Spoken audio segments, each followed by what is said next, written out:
Speaking out of the nightmare abyss of the piney woods of East Texas, the Random Horror Show, the best in commentary and reviews in horror, sci-fi, fantasy, cult classics, and the obscure from film, television shows, and literature. Join our horror hostess, Keisha Lacey, as she is scary but random, horrific but funny. Last but not least, she will chill you to the bone.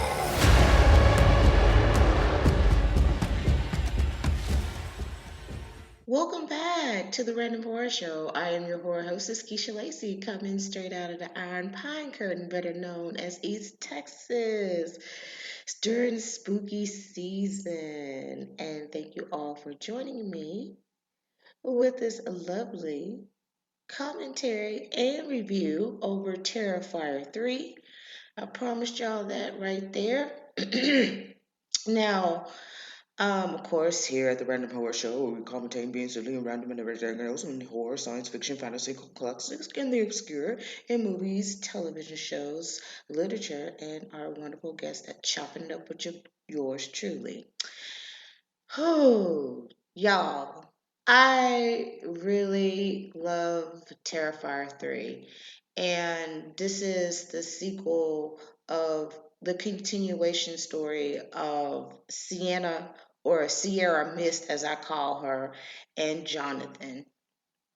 Now, my thoughts on this is just like I was very blown away, and hats off and give Damien Leone his flowers for bringing us a really gruesome, disgusting, glorious, blood splatters, really extremely super duper, way up the extra on top splatter of slashers, of 2024. Though I did have my reserved thoughts on not watching Terrifier because, seeing Art the Clown in a Santa suit, I was just like, I don't know about that shit right there.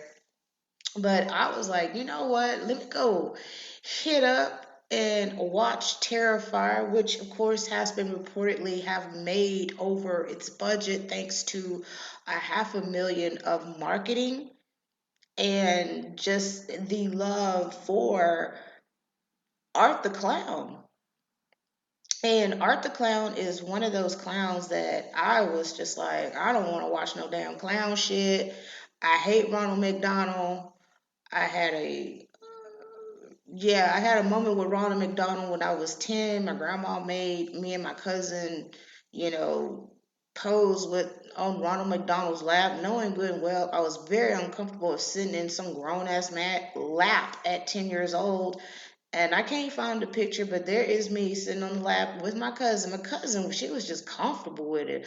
I was like, I can't do this. I'm like all just cocked with my legs all closed. And I thought the dude who was playing Ronald McDonald, I thought he was going to pop a boner. I didn't know what a boner was. I just knew it was some dude's penis that just gets hard and it sticks up like a stick in their pants. And I was not about to play with that shit right there. And I wish I could find that photo. It's somewhere in my house, but I was terrified of Ronald McDonald. I hated that. Oh, I cussed my grandma out. I didn't cuss her out, but I'm just saying, I cussed her out in my head, knowing good and well.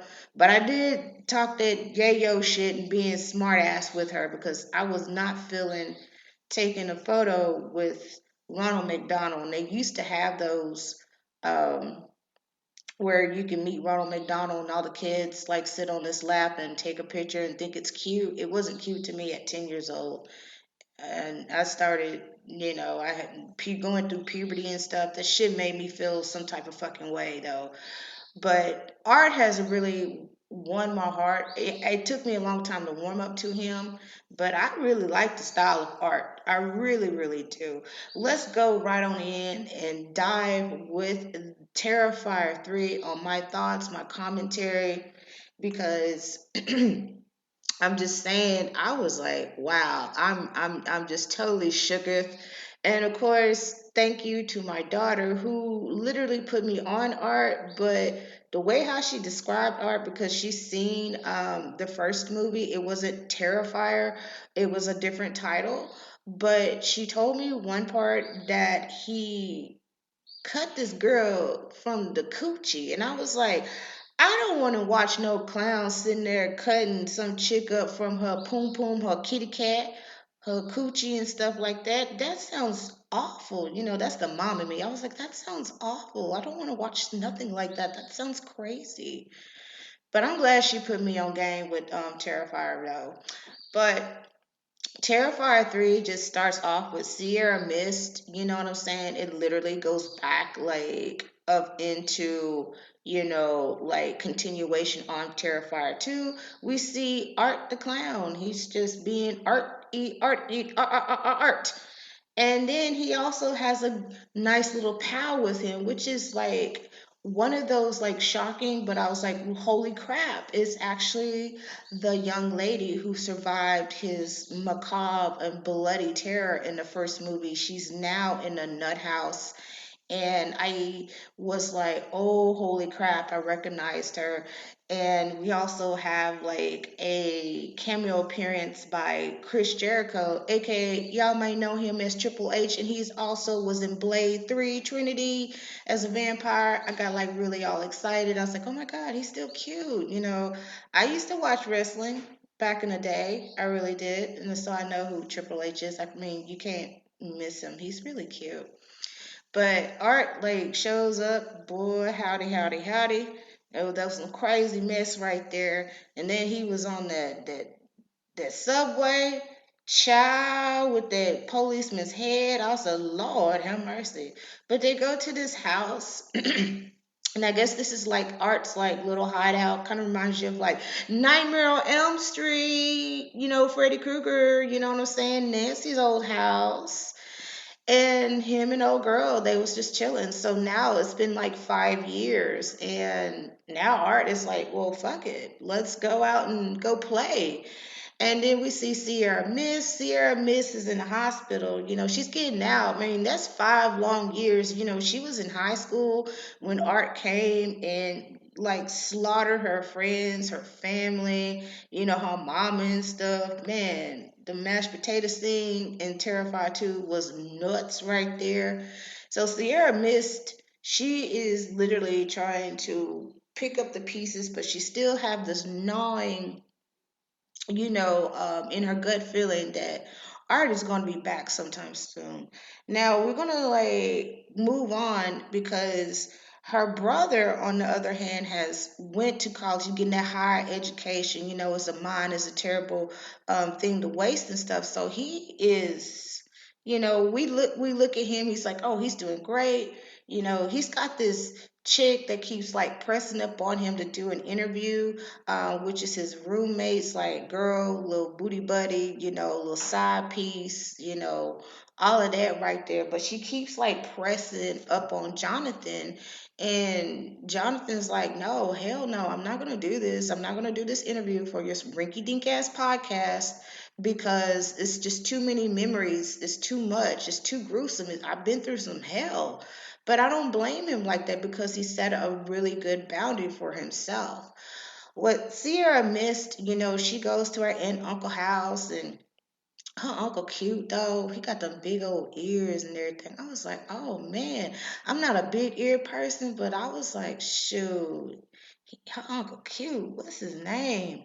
I wouldn't mind riding his ass and everything and hold on to them ears for dear life. Make him holler. Make him holler. Just like that. Y'all don't mind me. Don't mind me because I said the same thing when I was in the theater and my daughter's like, oh my God. I was like, girl, you should already know. You should already know who your mama is because I'll see somebody cute and I'm going to say what I'm going to say. But yeah, I wouldn't mind riding his ass and holding on to them ears. Just, hey, cowgirl, yeehaw, like it is because I'm a country girl like that. So Sierra Miss getting all situated, and the aunt is really nice, and she has this cousin, and this cousin was like so cute. She's a little annoying, things like that. And it just reminded me of like how I was with my aunt, because me and my aunt are 7 years apart. And I was like that annoying, well, niece, and just look up to my aunt. And of course, my aunt introduced me to like horror films also as a little girl. So the little girl was just all like, she was just like, yay, Sierra Mist, Sierra Mist. She's like, wah, wah, wah. And her name is Gabby. Gabby is so cute. And the little actress who plays her, she's really great. And Sierra Mist is like having some hallucinations. She's seeing her like dead friend at the table while they were eating Chinese food. She's having these hallucinations because, she's been through so much, and she's trying to get better, and she's still, just haunted from all of these memories of her friends dying, and she feels she's carrying a lot of guilt for herself, and it's not her fault that Art the Clown just came through and just like wiped all your motherfucking people away and stuff, except for you and your brother. But throughout the film, I was completely just blown away of like how much of like a homage that Damien Leone has like put into this film. I mean, you seeing like Evil Dead 2, you seeing like a little bit of Army of Darkness. You also seeing like two scenes out of here, which is my favorite scenes, the mall and the shower scene. The shower scene was nuts. I mean, it was so demented and nuts. And that was like another nod to an 80s slasher flick called Pieces. And my goodness, if that scene out of Pieces, and also go check out Pieces if you have not watched this 80s like slasher B movie horror. And it is so crazy of like how that scene from the bathroom, which in Pieces lived rent free in my head forever when I seen it as a child. And when I seen the shower bathroom scene, and I was like, oh my gosh, this is freaking Pieces. Like, literally, I was geeking out throughout this whole film because I've seen so many just movies that I've like watched. Silent Night, you got Art acting damn fool and becoming Santa Claus. I mean, you had a little bit of like Black Christmas with it. Not the remake, but I'm talking about the original OG Black Christmas with Olivia Hussey, and also John Paxton was in this, and Andrea Martin. If y'all watch SCTV or any movies, Andrea Martin, she's a Canadian like actress, and she's also a comedian. She was also in the remake of Black Christmas, playing the house mother. I love that. You also have Dawn of the Dead, 1978 Dawn of the Dead. And of course, a cameo from the legendary Tom Savini was in this cameo appearance. And I was like, Lord have mercy. Like, Jesus wept, sweet Satan, holy Lucifer right here. Of just seeing Tom Savini, yes, I totally geeked out. Again, I almost had like an overload, but like the mall scene was just so unpredictable.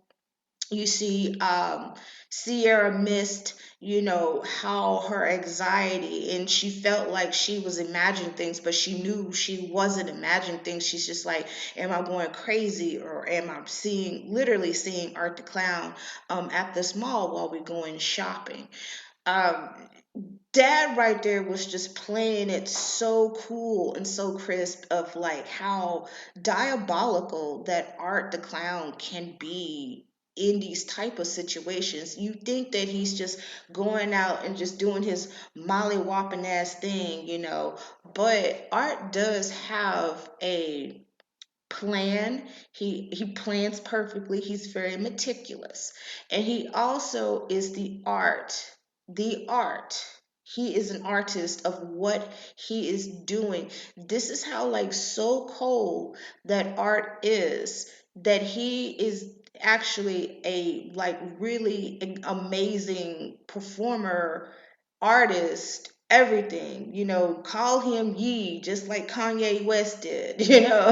We call Kanye. I didn't call Kanye West Ye, but Kanye West, everybody else called him Ye. Like Art is like a villain in his own league. I mean, he is literally making the rest of the favorite, horror villains, Leatherface, Michael Myers, Freddy Krueger, Jason, we have Chucky. He's literally just saying, you know what? I done watched y'all for these so many years and everything. And he was like, y'all taught me the best. And guess what? I'm going to do my own thing. And he embodied like a lot of the horror villains. And he just ran with it. And I feel that like Art really does put a lot of patience, a lot of thought into what he's doing. And plus, he's dressed like a clown. And who can take a clown seriously? Because we know clowns, do do do do do do. I don't have the little honky horn, makes us laugh and make us forget. That's what Art does. He makes you forget. Oh, that's how people, and that's like the art of like deception with him. He is the artist of deception because we see a clown, we just like, okay, it's a guy in a clown suit, but we don't know what's in that dirty, nasty burlap bag. It could be a knife, it could be a gun, it could be a chainsaw. You never know what kind of tricks come out of his bag. And I'm telling you, when he pulls out them little old tricks out of that bag, baby, you better watch your back. Because now I'm watching my bag. Like I said, I ain't too fond of clowns. I don't like no Ronald McDonald. Sure as hell don't like no damn Pennywise. But Art, it was times I see people that dress like Art. I'm just like, get away from me. I love you. I love you from afar. And I also have a sticker of Art on my laptop. So I'm looking at you, Art, because this is how much I can put up with Art. I don't want no glasses. I don't want no statue. I don't want no posters. He's just a little old sticker on my laptop. And I be like sitting there like, oh, look at him. Because I love Art so much. Like I can't believe that I actually warmed up to a psychopathic, sociopathic, demonic clown. That is so strange right there. That is so strange. But another thing that I got from this film is that how much of trauma can one person take, and you see the difference or the similarities. You have Sierra Mist, she's been in the hospital. I mean, she was the one that's been affected by this really, really hard. And then, of course, you see her brother Jonathan. But really, Jonathan, is he okay or not? No, Jonathan is not okay. He really isn't. And I give like much props to the actor Elliot Fulham.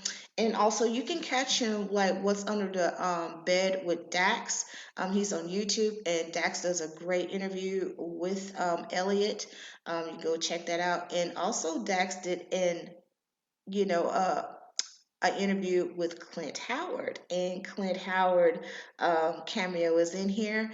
But with Jonathan, the actor who plays Elliot, who plays Jonathan, he literally captured the realness, the rawness of how somebody who is getting very, panicky, very anxiety, everything is come crashing down.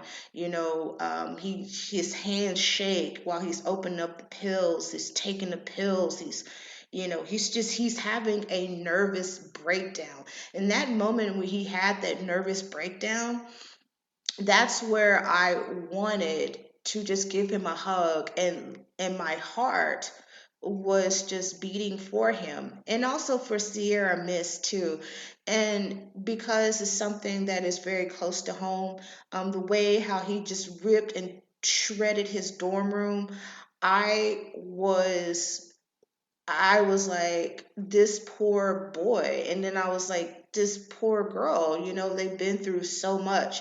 But that actor really did capture the realisticness of like when somebody has a nervous breakdown. I mean, to the fact where they're trying to ingest the pills so it would stop, and it takes a moment, maybe like 5 to 10 minutes for the medication to kick in. And I was like, yo, it got me right there. It really did. But the characters in this film, particularly with Sierra Mist and Jonathan, we come to like love them. We're getting like so much emotion from them.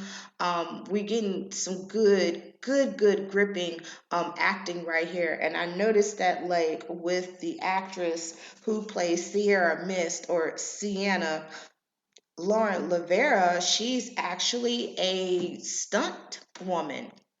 And she performed her stunts in this film, and I was just like, that's not a stunt double. That's actually her.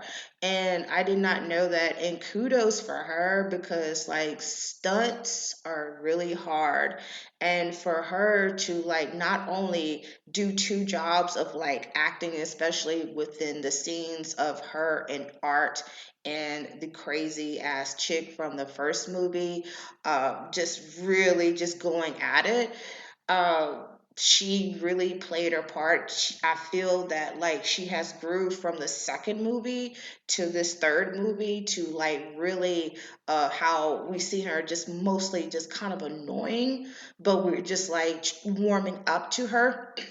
And now we're warming up to her, and we're just like, oh my gosh, Sienna's the one that's going to have that final, showdown with Art.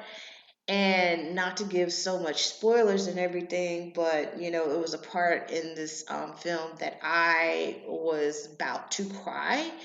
And I was just like, it broke my heart. It really broke my heart. It really did. Now, my final like thoughts like on Terrifier 3. Terrifier 3 has a better pacing than Terrifier 2. It was way too long, but then again, now I get the whole point that we had to have it a little bit longer in order for us, as the audience, fans of Damien Leone, or those who are curious about Art the Clown and the storyline behind it, to like open up those floodgates of what's really is going to be happening in Terrifier 3. And I feel that the way how he did this film, it doesn't like just jar you back and forth to this cut to that cut, because this is like a 5 years later, after Art did all his craziness, that we see from the characters of Jonathan and Sierra Mist, of how are they coping within 5 years. Is it like they just happy-go-lucky people and just flowers and sunshine and unicorns? No, there really isn't. There's like a very deep like human connection with this film, though it is like a real good gory, fun slasher, people covering their eyes. It was times I gasped through a couple of scenes, because it was just like, whoa, that is so badass. No, I did not throw up, because I ate salad and sushi, because we went to the grocery store. We don't pay no $16 for no bucket of popcorn, no $8 for no drink. We go to the store and do that stuff. We gonna sneak our food in. I ain't on that shit right there. I like to save money while I'm like being entertained. And it was like that connection that I see, because if you are really a good like a fan of Damien Leone's Terrifier movies and Art the Clown, is that we see the progression of what's going on. And I feel that like with this solid storyline, it gives us that, how we see Nancy from Nightmare on Elm Street to, what's homegirl name, Jamie Lee Curtis, whenever she plays Laurie Strode, in Halloween, you have like those type of sequels like that, where you see the killer, the monster, the supernatural is terrorizing and plaguing and just bringing so much doom and gloom, not only on the main characters, but the people around them. And, I feel that like we actually do have like a really good connection with these characters, especially with Sierra Mist and Jonathan. And Jonathan, the Elliot played the hell out of him. He won my heart in Terrifier 2. He's a really good actor. Um, he really played it. He really was solid in this. Damien Leone wanted cameos, but not too many cameos because he wanted everybody to focus more on his characters, his breakout actors. And I see that is very fair. You don't want to diminish your main characters with a lot of people that are well known that are making cameos. I like that he has the cameos of like certain people that actually does fit with this film.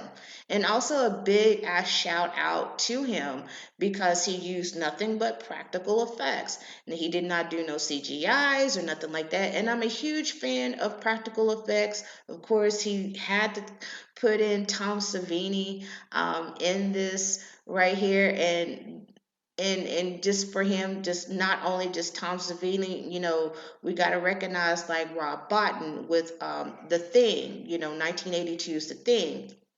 Rick Baker, he did American Werewolf in London. So you have like so many special effects, practical effects, guys that's like out here, they're either retired or they're still doing work, and you have these new up and coming practical effects. And I love it that, just a little bit, I know I'm a little slutty for like Tom Savini. He actually did open up a special effects makeup school in Pennsylvania. Um, yeah.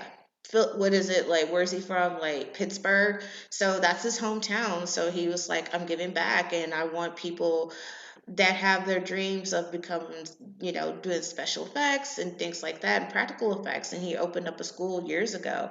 And I think that is like amazing that the work that he's done and he's given back. And he's also a really great artist. If you ain't followed Tom Savini, especially with his artwork that he does paintings, it's amazing. It really is amazing.